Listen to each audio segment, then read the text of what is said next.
long, guys. It's been nearly 3 weeks since the Premier League first announced that there will be no football until April 3rd, before it's later extended to no sooner than April 30th. There's even talk of resuming behind closed door in June, but even that seems to be a hard task to achieve as well. The latest talk is that the league will try and push for a July return, and as UEFA officials have come out and said, if all leagues across Europe can't resume by end of June or earlier July, the 2019-2020 season will be in trouble of facing total cancellation. In effort to extend the suspended league season, UEFA has made effort in postponing this summer UEFA Euro to next summer. This move was made in hope to give more time for club football to resume and end their season on proper note. But what remains is that the uncertainty of COVID-19. It is fine and well for UEFA, even Olympics, to postpone their marquee events to next summer. But them postponing their events still doesn't mean that club football can return in time, especially with the virus getting more and more serious as days goes by. The question now is not if football season can be completed, but when exactly can football return and in what form. Some have suggested doing it behind closed door, but there is still risk in playing football behind closed door. Rooney have come out to criticize it recently as he thinks the idea of playing football behind closed door is still too risky for footballers, as they are risking their own and their families' health for the sake of football. Let's remember, even though footballers are millionaires, but in the end of the day they are still human beings like you and me.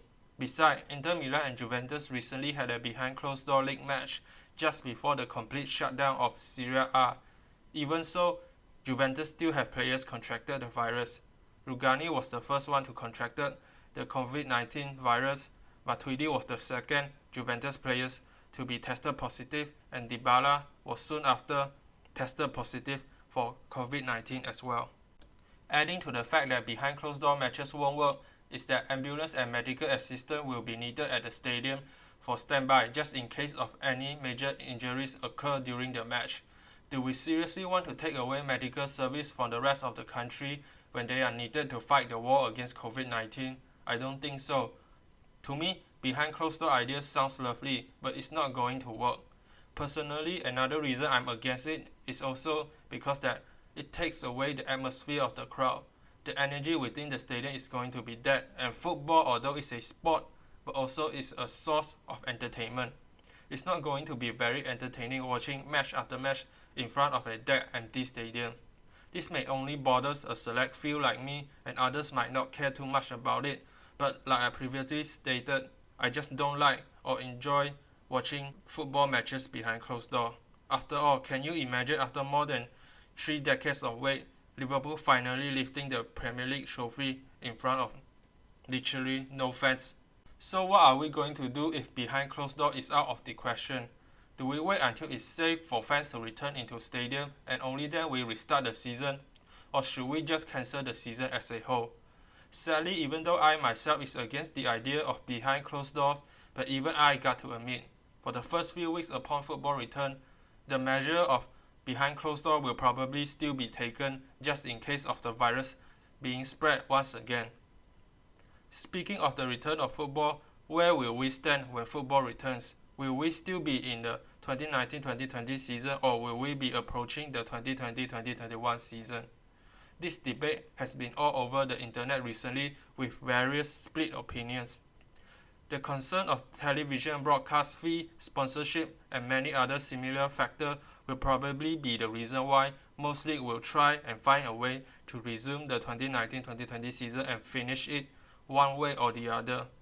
But the same argument can easily be used as to reasoning why this season probably won't be finished in time and could face cancellation. For example, there's an end date to every league stated in the league rules book. For example, Premier League end date is June 30th. Much like that, TV station had signed multi-year agreement on how many matches they get to air on their platform during the season, and by when should those commitments and matches must be fulfilled. If the league cannot fulfill those commitments, they would technically be in breach of contract and probably will get sued or fined by their TV partner. Also, those multi-year deals will automatically roll on, which means TV stations not only expect this season to end on time, but also expect the new season to start on time, thus forcing the league into making possibly the hardest and most difficult decision of them all, and that is to sacrifice this season just so that they can start next season on schedule. That is if the virus have died down by then. The league for now can only hope that and pray the virus get contained as soon as possible so that this season can resume and life goes on. If not, they will hope it won't affect the start of next season. All this commercialized reason is why football season have been thrown into question. It's okay to say that we can just restart the season whenever it's safe to play football, be that in May, June, August or even December, but it really is not that simple at all if you really think about it. Like I said before, the TV deals, the players' contract will all play into major factor in situation like this.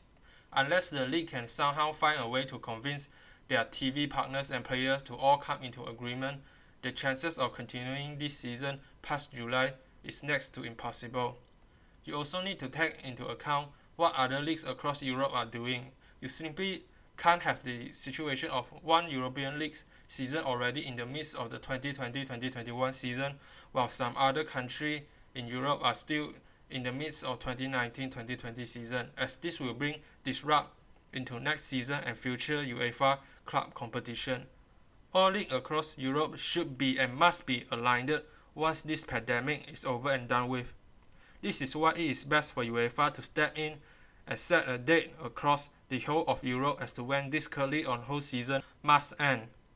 Any leagues that fail to do so should have their season cancelled, or any leagues that goes against and beyond the deadline set by UEFA should be barred from entering the 2020-21 season of a UEFA club competition. It's as simple as that. We simply can't have unaligned season going on across Europe, as it will bring more cons than pros at that point.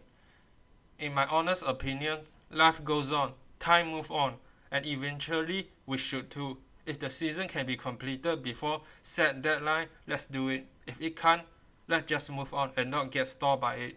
Now that we are talking about aligning the league across Europe, the recent announcement made by the English FA has caused shockwave across England's grassroots football.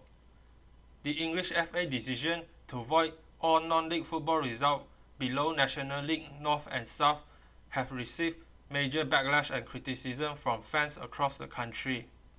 And in my opinion, these are well-deserved backlash. You can't have one rule for non-league football and another for league football and FA-affiliated cup competition. Non-league football, league football, they are all still football and are all under the FA umbrella. But for the FA to hold out for one while voiding the other is just plain unfair.